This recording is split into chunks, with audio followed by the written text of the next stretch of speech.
lors de Thanksgiving, mon grand-père milliardaire a dit « Je suis content que tu profites du fonds d'études que nous avons mis en place. » J'ai cligné des yeux, quel fonds? Mon père s'est étouffé avec sa boisson, et ma mère a pâli. Puis, ma petite cousine a chuchoté « Attends, tu ne savais pas. » Et le silence, dans la salle à manger du domaine de mon grand-père dans le Connecticut, était assourdissant. 23 personnes sont restées figées, autour de l'immense table en acajou, les verres en cristal à mi-chemin des lèvres, les fourchettes, suspendues en l'air. Mon grand-père, Robert Harrison, magnate de la technologie et milliardaire, m'a regardé avec une confusion sincère, qui plissait son visage buriné. « Comment ça, quel fonds ?» a-t-il demandé, sa voix portant ce ton autoritaire, qui avait dominé les salles de conseil d'administration pendant 50 ans. J'ai senti mon estomac tomber, quelque part au niveau de mes genoux. Mon père, David Harrison, avait pris une intéressante teinte violette, et ma mère, Patricia, avait l'air de pouvoir s'évanouir, dans sa tarte à la citrouille intacte. De l'autre côté de la table, ma cousine Emma, âgée de 15 ans seulement, avait la main plaquée sur sa bouche, les yeux écarquillés par un genre de choc, que seuls les adolescents peuvent correctement exprimer. « Grand-père » ai-je dit lentement, la voix tremblante. Je n'ai pas de fonds d'études. J'ai cumulé 3 emplois, pour payer mon université communautaire. L'explosion est venue de ma tante Caroline, la sœur de mon père. Comment ça, tu veux dire qu'elle ne sait pas, que papa a créé des fonds pour tous les petits-enfants, à leur naissance? Le mien vaut presque 2 millions, maintenant. Mon monde a basculé.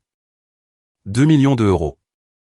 Alors que je servais des cafés à 5 heures du matin, que je remplissais des rayons jusqu'à minuit, et que je donnais des cours particuliers à des gosses de riches capricieux le week-end, il y avait 2 millions d'euros, qui attendaient quelque part, avec mon nom dessus. Alors que je mangeais des nouilles instantanées pour le dîner 6 jours par semaine, et que je portais des vêtements de friperie troués, mon fonds avait fructifié, se capitalisant, en attendant. Le visage de mon grand-père était passé de la confusion à la fureur. Il s'est levé de toute sa hauteur, du haut de son 1m90, malgré ses 78 ans. David, dans mon bureau, maintenant. Papa, je peux t'expliquer, a commencé mon père, mais grand-père l'a coupé, avec un regard qui aurait pu faire fondre de l'acier. Ils sont sortis. La salle à manger a explosé dans le chaos. Ma mère était assise là, pleurant silencieusement, son mascara coulant sur son visage, en rivière noire.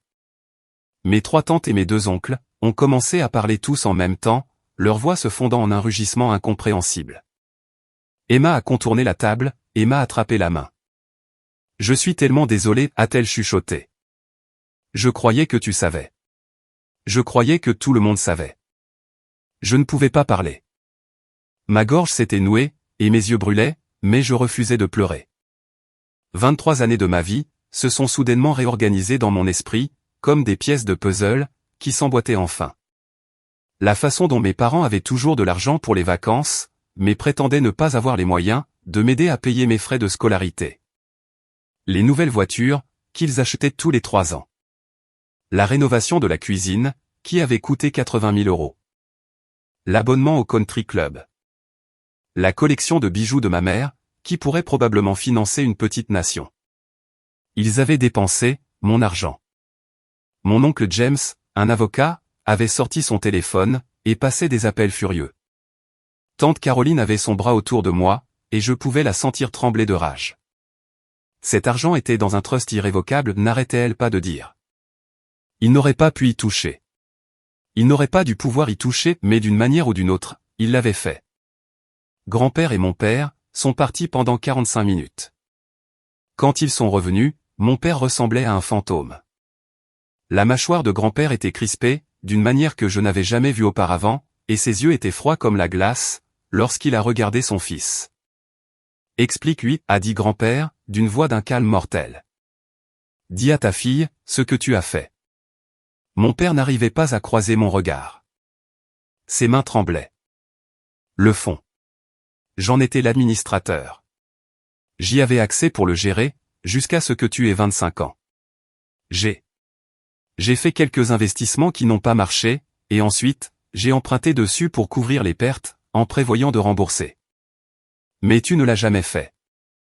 J'ai terminé pour lui, la voix blanche. Tu m'as volé.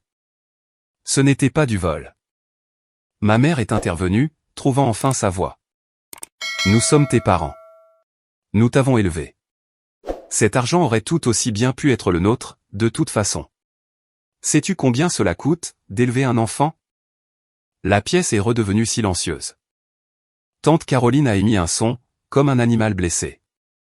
Oncle James a regardé ma mère, avec un pur dégoût. Patricia, a dit grand-père, sa voix dégoulinant de mépris. C'est la chose la plus répugnante, que je t'ai jamais entendu dire, et je t'en ai entendu dire beaucoup, au fil des ans. Combien, ai-je demandé. Ma voix semblait étrange à mes propres oreilles, détachée et clinique. Combien reste-t-il? Mon père a finalement jeté un coup d'œil, vers moi. Environ 50 000. 50 000, sur 2 millions. Il m'avait volé, 1,95 million. De l'argent qui était à moi, depuis ma naissance. De l'argent qui était censé garantir mon avenir, mon éducation, ma sécurité. Disparu. Dépensé pour des plans de travail en granit, des vacances en Europe, et tout ce qu'il jugeait, plus important que ma vie. Quelque chose s'est brisé en moi, à ce moment-là. Une confiance fondamentale, une croyance basique en la bonté des personnes, qui étaient censées me protéger. Je me suis levé de table. J'ai besoin d'air. Je suis sorti sur la terrasse. Il faisait froid, une fin novembre typique dans le Connecticut, mais je le sentais à peine. La propriété s'étendait devant moi, des hectares de pelouse entretenue, qui disparaissaient dans l'obscurité. Je pouvais voir les lumières des maisons d'amis, éparpillées sur le domaine, comme de petites balises dans la nuit. Emma m'a suivi dehors. Elle n'a rien dit, elle est juste restée à côté de moi, et j'en étais reconnaissante. Après quelques minutes, grand-père nous a rejoints. « Je suis désolé, ma chérie, a-t-il dit doucement. J'aurais dû vérifier. J'aurais dû surveiller ça, de plus près. J'ai fait confiance à ton père, et c'était idiot de ma part. Ce n'est pas ta faute, ai-je dit. Ma voix s'est brisée, sur le dernier mot. Tu m'as fait un cadeau incroyable, et ils l'ont volé. C'est leur faute. Qu'est-ce que tu vas faire, a demandé Emma. J'ai regardé mon grand-père. Il m'observait avec une expression, que je n'arrivais pas tout à fait à déchiffrer, quelque chose comme de l'approbation, mélangée à de la curiosité. Je vais les faire payer, ai-je dit, simplement. Grand-père a souri, d'un sourire tranchant et prédateur. Bonne fille. Voici ce que, nous allons faire. Au cours des 3 heures suivantes, assise dans le bureau de grand-père avec l'oncle James et mes autres oncles et tantes, nous avons formulé un plan. Oncle James a sorti les documents du trust, les relevés bancaires, tout. Le vol était clair, et documenté. Mon père avait systématiquement vidé mon fonds, au cours des 10 dernières années, en commençant quand j'avais 13 ans. 13 ans, la même année où ils avaient acheté, la maison de vacances dans les Hantons. Les options juridiques ont été exposées. Nous pouvions porter des accusations au pénal, pour détournement de fonds et vol. Vu le montant, ce serait un crime, impliquant une peine de prison ferme, ou bien nous pouvions gérer cela au civil.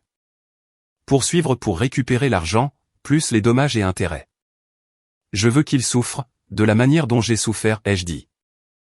Je veux qu'il sache ce que ça fait, de n'avoir rien. Grand-père s'est adossé dans son fauteuil en cuir, joignant le bout de ses doigts. Alors, nous allons faire les choses correctement. James, prépare la plainte au civil. Inclut des dommages-intérêts punitifs. Il s'est tourné vers moi. Kate, tu vas devoir déménager de leur maison, immédiatement. Je n'ai pas les moyens. Tu emménages ici, m'a-t-il interrompu. Avec moi. J'ai une 12aine de chambres vides, et honnêtement, un peu de compagnie me ferait du bien. De plus, cela fait passer un message, quand tu pars. Ça montre à tout le monde, exactement où les limites sont tracées. Ils vont essayer de te manipuler, a averti tante Caroline. Ta mère, surtout. Elle va pleurer, et te supplier, et te dire que tu détruis la famille. Laissez-la faire, ai-je dit froidement. Elle aurait dû y penser, avant de dépenser mon avenir, pour des sacs à main de créateurs. Nous sommes retournés dans la salle à manger, à minuit. La plupart des membres de la famille élargie, étaient partis, mais mes parents étaient toujours là, assis seuls, à la table vide. Les yeux de ma mère étaient rouges et gonflés. Mon père avait l'air vaincu. Kate, a commencé ma mère. Trésor, s'il te plaît. Nous pouvons arranger ça. Nous te rembourserons. Nous avons juste besoin de temps. Comment, ai-je demandé. Comment allez-vous rembourser 2 millions d'euros? Vous n'avez pas ce genre d'argent. Vous l'avez tout dépensé. Nous allons contracter des prêts. Nous allons vendre la maison, a dit mon père, désespérément. Vous allez entendre parler de mon avocat, leur ai-je dit. Et pour que ce soit clair, j'en ai fini. Je déménage ce soir, et je ne veux plus voir ni entendre parler de vous deux, sauf par l'intermédiaire d'avocats. Ma mère a commencé à sangloter. Tu ne peux pas faire ça. Nous sommes tes parents. Nous t'aimons. Le rire qui est sorti de moi était amer et dur. De l'amour. Vous avez volé tout mon avenir, et ensuite vous m'avez regardé galérer pendant des années, sans dire un mot. Ce n'est pas de l'amour. Je ne sais même pas comment appeler ça, mais ce n'est certainement pas de l'amour. Je suis parti ce soir-là avec l'aide d'Emma, en emballant mes maigres affaires, dans ma Honda Civic cabossée. Emma a pleuré tout le temps, s'excusant encore et encore d'avoir mentionné le fond, mais je lui ai dit que j'étais reconnaissante. Si elle n'avait rien dit, je ne l'aurais peut-être jamais su. Ma nouvelle chambre, dans le domaine de grand-père, était plus grande que l'appartement que j'avais prévu de louer avec ma colocataire, le semestre prochain. Elle avait sa propre salle de bain, un coin salon, et une vue sur le jardin. Je suis resté éveillé cette première nuit, fixant le plafond orné, essayant de tout assimiler. La plainte a été déposée le lundi. Oncle James a été impitoyable, incluant chaque détail, chaque retrait documenté, chaque mensonge. Il a exigé une restitution totale, plus les intérêts et des dommages punitifs, totalisant plus de 3 millions d'euros. Les journaux locaux se sont emparés de l'histoire, dès le mercredi. Le fils d'un milliardaire détourne le fonds de sa fille, faisait d'excellents gros titres. L'attention médiatique était écrasante. Des journalistes campaient devant la maison de mes parents, le domaine de mon grand-père, et même mon université communautaire. J'ai dû arrêter d'aller en cours pendant 2 semaines, parce que des journalistes n'arrêtaient pas de me tendre des embuscades sur les parkings, me mettant des micros sous le nez, pour me demander ce que ça faisait, de poursuivre ses propres parents en justice. Ce que ça faisait? Ça donnait l'impression que mes entrailles avaient été vidées et remplacées par du verre brisé. Comme si chaque souvenir d'enfance avait été rétroactivement empoisonné. Comme si je marchais dans un cauchemar, dont je ne pouvais pas me réveiller. Mais je ne leur ai rien donné. Aucun commentaire, aucune interview, aucune confession larmoyante. Oncle James traitait toutes les demandes des médias, avec un sans commentaire sec, et une carte de visite de son cabinet d'avocat. Le silence, a-t-il expliqué, nous donne l'air digne, et eux, désespérés. Ma mère a accordé une interview, à une chaîne de télévision locale. Je l'ai regardée chez grand-père, avec Emma à mes côtés. Toutes les deux stupéfaites et silencieuses, alors que ma mère pleurait devant la caméra, disant que j'étais une fille ingrate, qui déchirait la famille, pour un malentendu sur les finances. Un malentendu. Elle appelait le vol de 2 millions d'euros, un malentendu. Le retour de bâton a été rapide et brutal. Les réseaux sociaux l'ont mise en pièces. Quelqu'un a retrouvé d'anciennes photos qu'elle avait postées, de vacances de luxe, de sacs de créateurs, de bijoux coûteux, et a créé une comparaison côte à côte, avec des articles sur des étudiants noyés sous les dettes. Le hashtag TrustFundSif a été en tendance pendant 3 jours. L'employeur de mon père, une prestigieuse société financière, a publié un communiqué indiquant qu'il l'avait licencié pour violation des normes éthiques.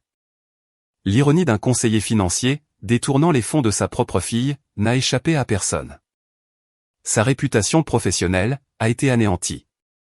Plus personne dans la finance ne voulait s'approcher de lui, après cela. J'ai découvert des détails que j'aurais préféré ignorer. Oncle James m'a montré les relevés bancaires, un après-midi, m'indiquant exactement où l'argent était allé. 85 000 euros pour la rénovation de la cuisine. 120 000 euros pour l'acompte de la maison dans les Hantons. 60 000 euros pour un bateau, qu'ils ont utilisé peut-être 3 fois. Des milliers et des milliers, pour les frais du country club, des vêtements de créateurs, des voitures de luxe. Ils ont refinancé la maison 2 fois, pour combler les trous, a expliqué oncle James, la voix tendue par la colère. Ils utilisaient tout comme levier, contractant des prêts, adossés à leur train de vie gonflé. Quand le trust s'est vidé, ils ont commencé à utiliser des cartes de crédit. Ils sont endettés jusqu'au cou, Kate. Tout ce que tu vois, la belle maison, les voitures. Tout est hypothéqué et financé. Ils ne possèdent rien. Tant mieux, ai-je dit, d'un ton plat. Il m'a regardé pendant un long moment. Tu gères ça mieux que ce que j'aurais cru. Vraiment, ai-je demandé. Parce que je n'ai pas l'impression de gérer quoi que ce soit. J'ai l'impression de faire semblant d'être une personne, alors qu'en fait, je suis une coquille vide. C'est le choc, a-t-il dit doucement. Un traumatisme. As-tu pensé à parler à quelqu'un? Je n'y avais pas pensé. Mais cette semaine-là, j'ai pris mon premier rendez-vous avec le docteur Winters. C'est la chose la plus intelligente que j'ai faite pendant tout ce cauchemar. Mon père a été licencié de son travail à la fin de la semaine. Les amis de ma mère, au country club, ont cessé d'appeler. Leur maison a été mise en vente. La maison des Hantons, aussi. Leur voiture, les bijoux de ma mère, tout. J'ai regardé tout cela se produire, avec un étrange détachement. Grand-père n'arrêtait pas de prendre de mes nouvelles, s'assurant que j'allais bien, que je n'étais pas trop vindicative, mais je ne me sentais pas vindicative. Je me sentais vide. La colère s'était consumée, ne laissant derrière elle que cette vaste et froide clarté. Ils avaient parié sur le fait que je ne le saurais jamais. Ils avaient parié tout mon avenir sur leur capacité à garder un secret, et ils avaient perdu. L'accord a pris 6 mois à être finalisé. Ils ont dû déclarer faillite. La maison a été vendue pour moins que ce qu'ils devaient sur l'hypothèque. Ils ont emménagé dans un petit appartement, dans un mauvais quartier de la ville, le genre d'endroit que j'avais regardé quand j'essayais de comprendre comment payer un loyer et mes frais de scolarité, simultanément. Assez poétique, en vérité. J'ai récupéré 1,2 million, après les frais de justice et les pénalités. Pas le montant total, mais oncle James a expliqué qu'on ne peut pas tondre un œuf. Ils en avaient déjà dépensé la majeure partie, et s'étaient perdus. Mais l'accord était structuré de manière à ce qu'ils me paient 5 000 € par mois, pour le reste de leur vie, saisis sur tous les revenus qu'ils parviendraient à gagner. 5 000 € par mois, tous les mois, pour toujours. Un rappel constant de ce qu'ils avaient fait. Grand-père a restauré le trust avec son propre argent, y mettant les 2 millions complets, plus la croissance qu'il aurait dû avoir. Il a nommé tante Caroline comme administratrice, avec oncle James comme remplaçant. J'y aurai accès, quand j'aurai 25 ans, comme prévu à l'origine. Mais en attendant, il payait mon éducation, directement. J'ai été transféré à Columbia, cet automne-là. Pas une université communautaire, pas une université d'État, l'université de Columbia. Tous frais payés, grâce à grand-père, plus une généreuse allocation de subsistance. J'ai eu un appartement à Manhattan, avec Emma, qui commençait à la NYU. Nous sommes devenus proches, pendant ces mois. Ce lien étrange, forgé dans le creuset de la trahison familiale. La transition vers Columbia a été brutale. Je suis passé de jongler avec 3 emplois et des cours à l'université communautaire, à être étudiante à plein temps, dans une école de l'Ivy League, avec plus d'argent que je ne savais qu'en faire. Le premier mois, je n'arrêtais pas de vérifier mon compte en banque, de manière obsessionnelle, convaincu que l'argent allait disparaître, que c'était une cruelle blague. Mes camarades de classe venaient d'un monde différent. Ils parlaient avec désinvolture de maisons d'été dans les Hantons, d'années sabbatiques en Europe, de stages que les relations de leurs parents leur avaient obtenus. Ils n'avaient jamais travaillé un jour de leur vie, ne s'étaient jamais inquiétés de payer un loyer, n'avaient jamais eu à choisir entre acheter des manuels scolaires ou manger correctement. Je me suis surprise à leur en vouloir. Leur rire facile, leurs dépenses insouciantes, leur ignorance totale, du fait qu'ils étaient privilégiés. Je savais que c'était injuste. Ils n'étaient pas responsables de ce que mes parents avaient fait, mais je ne pouvais pas empêcher le goût amer dans ma bouche, chaque fois que quelqu'un se plaignait de son plan de repas, ou du fait que sa chambre universitaire était trop petite. Emma l'a remarqué. Elle était meilleure pour naviguer dans le paysage social, se faisant des amis facilement, bien qu'elle soit aussi nouvelle, dans la ville. Une nuit, 3 mois après le début du semestre, elle m'a fait asseoir, dans notre appartement. Tu t'isoles, a-t-elle dit, sans détour. Tu vas en cours, tu rentres, tu étudies. Tu ne te fais aucun ami. Je n'ai pas besoin d'amis, ai-je dit, sur la défensive. Je suis ici, pour recevoir une éducation. Tu es ici pour construire une vie, a-t-elle répliqué. Et une partie de cela, c'est de se connecter avec les gens. Écoute, je comprends. La confiance est difficile pour toi, maintenant, mais tu ne peux pas laisser ce que tes parents ont fait, te transformer en ermite. Elle avait raison, mais je ne voulais pas l'admettre. L'idée de laisser quiconque s'approcher, de faire confiance à quiconque, me semblait impossible. Mes propres parents m'avaient trahi, de la manière la plus fondamentale. Comment pourrais-je faire confiance à des étrangers? Mais Emma a été persistante. Elle m'a traîné à des groupes d'études, des réunions de clubs, des événements sociaux. Lentement, à contre-cœur, j'ai commencé à rencontrer des gens. Il y avait mon partenaire d'études, Marcus, étudiant en sciences politiques originaire de l'Ohio, qui faisait de terribles blagues, et achetait toujours du café en plus pour le groupe. Et Jade, une étudiante en pré-médecine, qui avait travaillé pour payer son université communautaire, avant d'être transférée à Columbia, et qui comprenait le choc, d'avoir soudainement une sécurité financière. Jade est devenue ma première véritable amie, en dehors de la famille. Nous nous retrouvions pour prendre un café, et nous plaignions des privilèges de nos camarades de classe, échangions des histoires sur les pires emplois que nous avions eus. Nous comparions nos notes, sur la façon de gérer les traumatismes.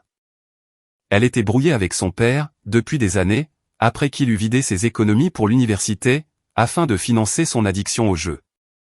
Est-ce que ça devient plus facile, lui ai-je demandé une fois. La colère. Oui et non, a-t-elle dit, pensive. Elle se transforme. Elle devient moins vive, moins dévorante, mais elle ne disparaît jamais complètement. Tu apprends juste, à la porter différemment. Ma mère a essayé de me contacter constamment, au début. Email, appel téléphonique, lettres. Je l'ai bloqué partout.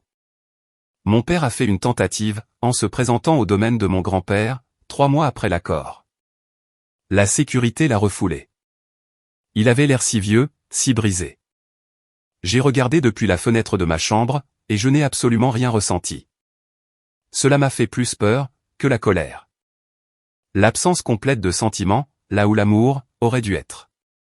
J'ai commencé à voir une thérapeute, la docteure Sarah Winters, 2 fois par semaine. Elle m'a aidé à comprendre que ce que je vivais, c'était le deuil. Le deuil des parents que je pensais avoir, de l'enfance que je croyais réelle, de la confiance qui avait été brisée. Ils étaient censés vous protéger, a dit la docteure Winters, lors d'une séance, 6 mois après Thanksgiving. Au lieu de cela, ils vous ont exploité. Il est naturel que vous fassiez le deuil, de la perte de cette illusion. Je ne pense pas, que je leur pardonnerai un jour, ai-je admis. Le pardon n'est pas obligatoire, a-t-elle dit, doucement. La guérison est ce qui compte. Avancez dans votre vie, ne pas laisser ce qu'ils ont fait, vous définir. Aller de l'avant, a été plus difficile que je ne le pensais. Je me suis jeté à corps perdu dans mes études, déterminé à faire quelque chose de ma vie, pour prouver que j'étais plus, que la simple fille dont les parents avaient volé l'argent. J'ai pris les affaires comme matière principale, la psychologie comme mineure. Je voulais comprendre comment des gens pouvaient faire ce que mes parents avaient fait, comment ils pouvaient se le justifier, à eux-mêmes. Emma et moi sommes devenus des piliers, des réunions de famille, les 2 petites filles qui venaient toujours. Les frères et sœurs de mon père l'avaient effectivement renié. Lui et ma mère n'étaient pas invités à Noël, à Pâques, au barbecue du 4 juillet. Ils avaient été coupés, complètement exilés de la famille, qu'ils avaient trahie. Parfois, je me demandais si j'avais été trop dur, si j'aurais dû accepter leurs excuses, et travailler à une réconciliation. Mais ensuite, je me souvenais des années de lutte. Les nuits où j'avais pleuré pour m'endormir, m'inquiétant pour les prêts étudiants, les fois où j'avais sauté des repas pour économiser de l'argent. Ils m'avaient regardé souffrir à travers tout cela, tout en vivant dans le luxe, payé avec mon argent. Des souvenirs spécifiques me hantaient. Comme la fois où j'avais 19 ans, et que ma voiture était tombée en panne. J'avais appelé mon père en pleurant, expliquant que je ne pouvais pas payer les réparations, et que je ne savais pas comment j'allais me rendre au travail. Il m'avait dit que je devais apprendre la responsabilité financière, que lui et maman ne pouvaient pas me sauver, à chaque fois que j'avais un problème. J'avais fini par contracter un prêt sur salaire, avec des taux d'intérêt abusifs, m'enfonçant encore plus dans les dettes. Pendant tout ce temps, il y avait près de 2 millions d'euros qui reposaient sur un compte avec mon nom dessus. Ou la fois où j'avais demandé s'il pouvait m'aider avec ne serait-ce qu'une petite partie de mes frais de scolarité. Ma mère avait soupiré de façon dramatique et m'avait expliqué qu'ils étaient pauvres en liquidité mais riches en immobilier, que tout leur argent était immobilisé dans des actifs et des investissements. Elle m'avait fait me sentir coupable d'avoir même demandé, égoïste d'attendre d'eux, qu'ils sacrifient leur train de vie pour mon éducation. Des mensonges. Chaque mot. J'ai tenu un journal, pendant ces 2 premières années, quelque chose que la docteure Winters avait recommandé. Écrire les souvenirs au fur et à mesure qu'ils refaisaient surface, traiter les couches de trahison. Le journal s'est rempli rapidement, page après page de moments, qui avaient semblé normaux à l'époque, mais qui étaient maintenant révélés, comme une cruauté calculée. Mon 21e anniversaire. J'étais tellement excité, parce que j'avais enfin économisé assez pour la caution d'un minuscule studio. J'allais déménager, être indépendante. Mes parents m'avaient emmené dîner, dans un restaurant cher, un endroit que je n'aurais jamais pu m'offrir, par moi-même. Pendant le dessert, ma mère avait mentionné, avec désinvolture, que je devrais reconsidérer mon déménagement, que c'était du gaspillage de dépenser de l'argent pour un loyer, alors que je pouvais vivre à la maison gratuitement. Je m'étais senti ingrate à ce moment-là, égoïste. J'étais resté à la maison pendant 6 mois de plus, économisant plus d'argent, me punissant pour vouloir de l'indépendance. Maintenant, je comprenais. Il me voulait à la maison, parce que cela signifiait que je ne posais pas de questions sur les finances, que je ne me demandais pas pourquoi je ne pouvais pas accéder à mon fonds, que je ne comparais pas mes notes avec les autres membres de la famille. Ils m'ont gardé isolé et en difficulté, pour protéger leurs secrets.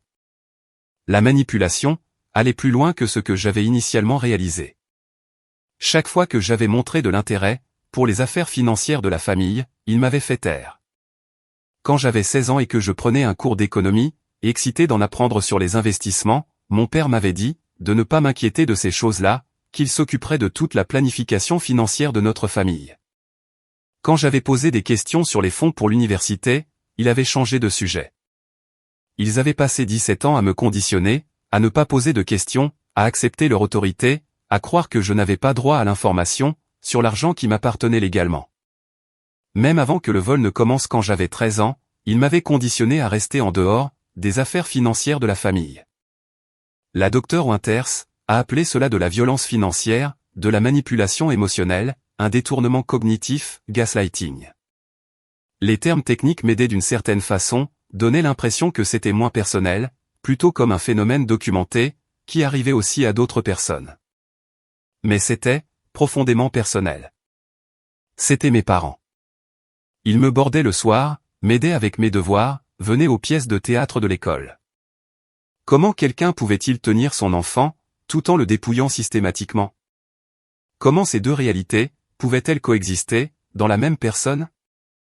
J'ai posé cette question à la docteure Winters, lors d'une séance particulièrement difficile. Les gens sont capables d'un cloisonnement remarquable, a-t-elle expliqué. Ils ne pensaient probablement pas à cela, comme au fait de vous voler. Ils se disaient probablement que c'était toujours l'argent de la famille, qu'ils le rembourseraient, que vous ne le sauriez jamais. Ils ont rationalisé cela, jusqu'à ce que la rationalisation devienne leur réalité.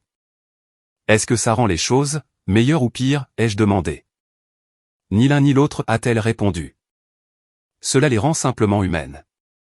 Les humains sont capables d'un égoïsme extraordinaire, tout en croyant toujours qu'ils sont de bonnes personnes. Vos parents vous ont probablement aimé sincèrement, tout en vous exploitant financièrement. Les 2 choses peuvent être vraies, simultanément. Cela ne m'a pas aidé à me sentir mieux. Au contraire, ça a rendu tout plus compliqué. Cela aurait été plus facile, s'ils avaient été des monstres, si j'avais pu les catégoriser comme purement maléfiques. Mais ils ne l'étaient pas. Ils étaient des gens imparfaits, égoïstes et faibles, qui avaient fait de terribles choix, et avaient ensuite manqué de courage, pour les réparer. Non, je n'avais pas été trop dur. Au contraire, j'avais été trop gentille. Mon père m'a envoyé une lettre, pour mon 24e anniversaire. C'était la première communication que je recevais de l'un ou l'autre de mes parents, depuis plus d'1 an. J'ai failli la jeter, sans l'ouvrir, mais la curiosité a pris le dessus. La lettre était courte. Il s'excusait, reconnaissait ce qu'il avait fait, et disait qu'il comprenait pourquoi je ne pouvais pas lui pardonner.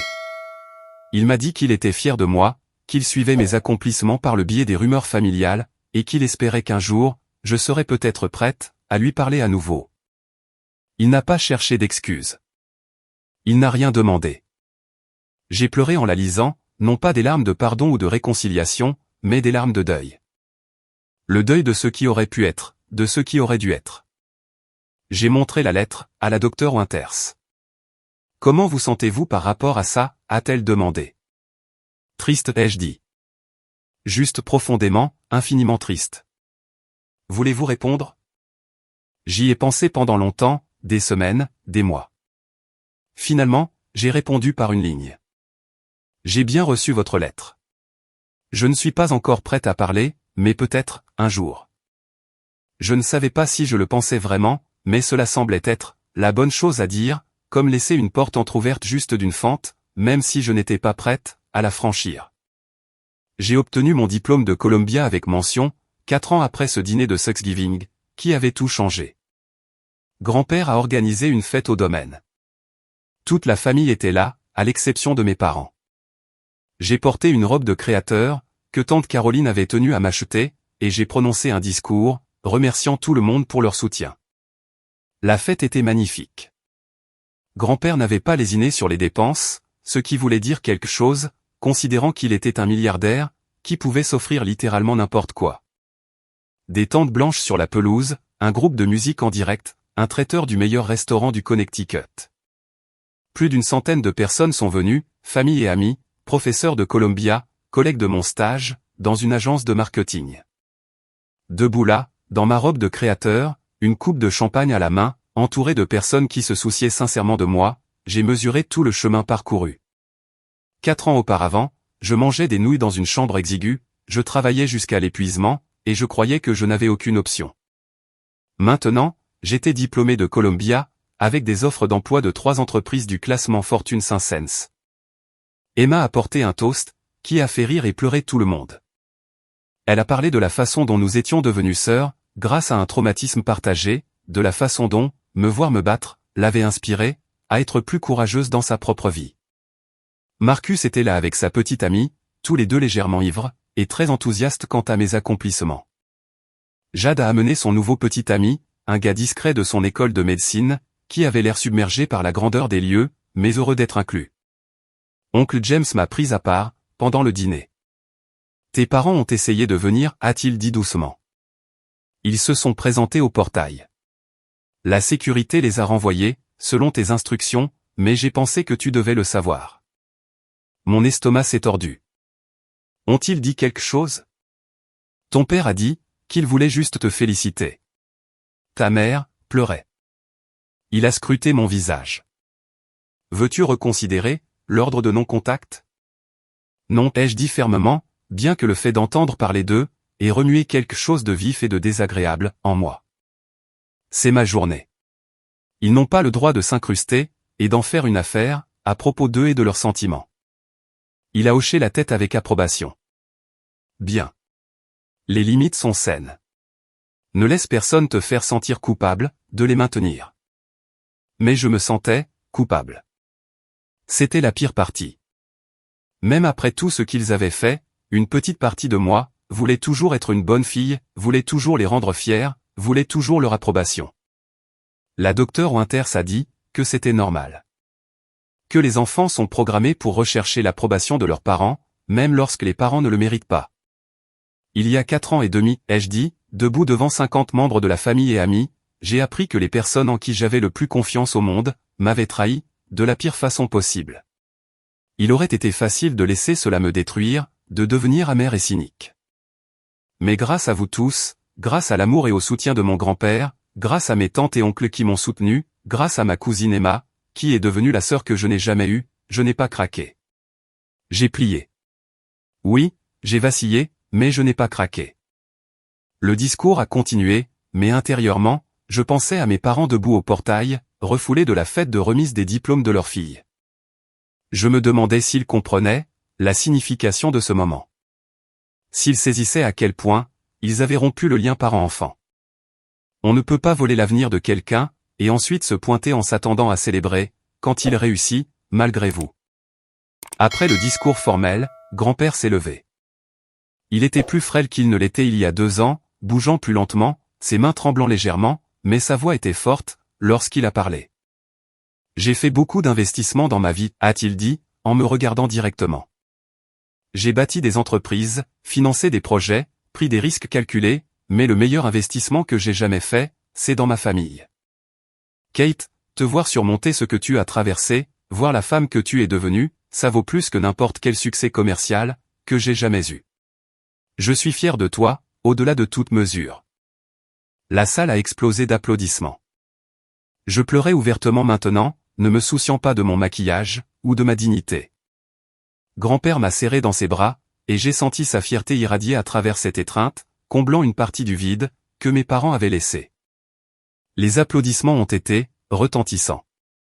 Grand-père avait les larmes aux yeux. Emma pleurait ouvertement. Oncle James m'a fait une standing ovation. Plus tard dans la nuit, après que la plupart des gens soient partis, j'ai retrouvé grand-père sur la terrasse, là où je m'étais tenu lors de cette horrible soirée de Thanksgiving. Il regardait le domaine, un verre de scotch à la main. Merci, ai-je dit, le rejoignant. Pour tout, pour m'avoir cru, pour t'être battu pour moi. Tu es ma petite fille, a-t-il dit simplement. Bien sûr, que je me suis battu pour toi. Je regrette juste, de ne pas m'être battu plus tôt, avant qu'il ne puisse voler autant. Ça s'est bien terminé, ai-je dit, d'une manière bizarre. C'était peut-être mieux ainsi. J'ai appris sur qui je pouvais vraiment compter. J'ai appris à quoi je suis capable de survivre. Il a passé son bras autour de moi. Tu vas accomplir de grandes choses, Kate. Tu l'as déjà fait. J'ai reçu ma première offre d'emploi, 2 semaines plus tard, dans une prestigieuse entreprise de Manhattan. Salaire de départ, 200 000 € par an. Mes parents, dans leur petit appartement, gagnaient un total de 50 000 € à eux deux, en faisant des petits boulots. Leur réputation professionnelle avait été détruite par le scandale. Le paiement mensuel provenant de la saisie sur leur salaire arrivait comme une horloge. 5 000 € tous les mois. J'ai tout mis sur un compte d'épargne, et je n'y ai pas touché. L'argent du sang, entaché par leur trahison. Finalement, j'avais l'intention d'en faire don, à un fonds de bourse d'études, pour des étudiants issus de familles à faible revenu. Des jeunes qui galéraient vraiment, qui ne faisaient pas juste semblant, alors qu'ils étaient assis, sur une fortune secrète. 5 ans après ce Thanksgiving, je suis tombé sur ma mère, dans un supermarché. Elle avait l'air si différente, plus vieille, épuisée, ses cheveux montrant des reflets gris. Elle m'a vu et s'est figée, une boîte de céréales, serrée dans ses mains. Kate, a-t-elle soufflé. J'aurais dû m'en aller. J'avais pratiqué ce scénario en thérapie, des dizaines de fois, mais debout là, regardant cette femme brisée, qui fut autrefois ma mère, j'ai réalisé que je ne pouvais pas bouger. Salut, maman. Le mot semblait étrange dans ma bouche, inhabituel. Après des années de non-utilisation. Elle s'est mise à pleurer immédiatement, juste là, dans l'allée des céréales. Je suis tellement désolé, a-t-elle sangloté. Chaque jour, je suis tellement désolé.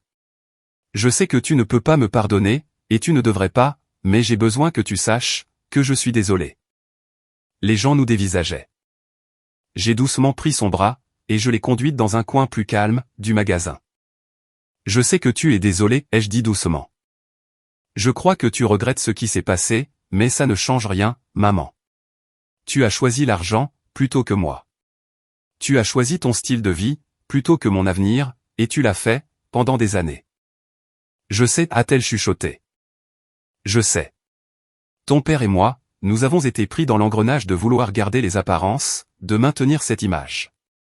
L'argent était juste là, et nous nous sommes dit que nous le rembourserions, que tu n'aurais jamais besoin de savoir. Nous avions tort. Nous avions tellement tort.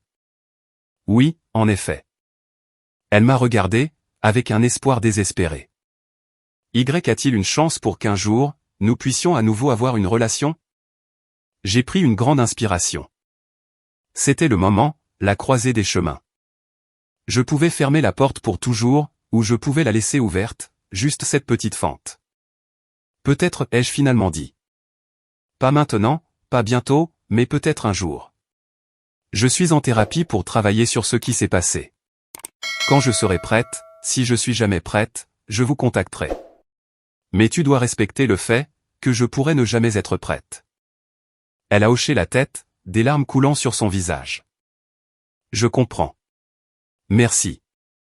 Merci d'avoir au moins envisagé cela. Je me suis éloigné d'elle, je suis monté dans ma voiture, et j'ai conduit directement au bureau de la docteure Winters, pour une séance d'urgence. J'ai pleuré sans m'arrêter pendant 1 heure, des sanglots horribles qui m'ont laissé épuisé et bouffi. Je ne sais pas si j'ai fait la bonne chose. Lui ai-je dit, à propos du fait de laisser la porte ouverte. Il n'y a pas de bonne ou de mauvaise chose, ici, a-t-elle dit. Seulement ce qui vous semble authentique, pour vous. Vous ne leur devez pas de réconciliation, mais vous avez le droit de l'envisager, si vous le souhaitez. Est-ce que je le souhaite? Il n'y a que vous, qui puissiez répondre à cela. Je ne les ai pas contactés cette année-là, ni la suivante, mais j'ai arrêté de bloquer leur numéro. Je ne répondais pas quand ils appelaient, mais j'ai arrêté d'effacer leurs messages vocaux, sans les écouter. Des petits pas de bébé, vers quelque chose qui pourrait un jour ressembler à la guérison. Grand-père est mort quand j'avais 30 ans. Paisiblement dans son sommeil, ce qui a semblé être une miséricorde. Il a laissé l'intégralité de sa succession pour être divisée, entre ses enfants et petits-enfants, à une exception près. Il m'a laissé 10 millions d'euros supplémentaires dans son testament, avec un mot qui disait, simplement, pour l'avenir qu'ils ont essayé de voler. 10 millions d'euros, en plus du trust qu'il avait déjà restauré, en plus de tout ce qu'il m'avait déjà donné. J'en ai utilisé une partie, pour créer une fondation, le Fonds d'éducation Harrison, qui offre des bourses tout frais payées, à des étudiants issus de familles à faible revenu. De vraies familles à faible revenu, pas des enfants de riches, dont les parents détournaient leurs fonds. J'ai nommé tante Caroline comme directrice, et nous avons aidé des centaines d'étudiants, au fil des ans. J'ai sagement investi le reste, j'ai vécu modestement bien que je puisse m'offrir du luxe, et j'ai épargné pour un avenir, qui était enfin, véritablement le mien. Mes parents ont pris leur retraite à 65 ans, en continuant à effectuer leur paiement mensuel. Ils m'ont remboursé environ 300 000 euros, sur 12 ans, bien que les paiements aient souvent été irréguliers, lorsqu'ils étaient entre 2 emplois, ou qu'ils faisaient face à leurs propres urgences financières. Pas même un 5e, de ce qu'ils avaient volé. Mais je n'en avais plus besoin. J'avais plus d'argent, que je ne pourrais en dépenser en une vie. Pour mon 35e anniversaire, je les ai enfin appelés. Ma mère a décroché, à la 2e sonnerie. Kate. Sa voix était hésitante, pleine d'espoir, effrayée. Salut, maman. Je me demandais si papa et toi, aimeriez prendre un café, un de ces jours. Le sanglot qui a traversé le téléphone, m'a déchiré les tripes. Oui, oui, s'il te plaît. Quand tu voudras. Nous nous sommes rencontrés la semaine suivante, dans un petit café de Brooklyn. Ils avaient l'air si vieux, ces gens qui autrefois, semblaient si puissants et intouchables. Les mains de mon père tremblaient, lorsqu'il soulevait sa tasse de café. Ma mère ne pouvait s'arrêter, de pleurer. Nous avons parlé pendant 3 heures. Ils se sont excusés à nouveau, m'ont parlé de leur vie, et maintenant, de leurs regrets. Ils n'ont pas demandé de pardon. Ils n'ont pas demandé d'argent. Ils ont juste parlé, et j'ai écouté. Et c'était étrange et douloureux, et peut-être le début, de quelque chose. Je ne peux pas promettre que je vous pardonnerai un jour, complètement, leur ai-je dit, alors que nous nous disions au revoir. La confiance est brisée d'une manière qui pourrait ne jamais être réparée, mais je suis prête à essayer de construire quelque chose de nouveau, quelque chose d'honnête, même si c'est petit. Mon père a hoché la tête, les larmes aux yeux. C'est plus que ce que nous méritons. Merci. J'ai repris ma voiture après cette rencontre, en me sentant plus légère, d'une certaine façon. Pas guérie, pas entière, mais moins alourdie. J'avais passé 12 ans, à porter de la rage et de la souffrance. Et bien que ces sentiments n'aient pas disparu, ils avaient perdu, un peu de leur pouvoir. La docteure Winters avait raison.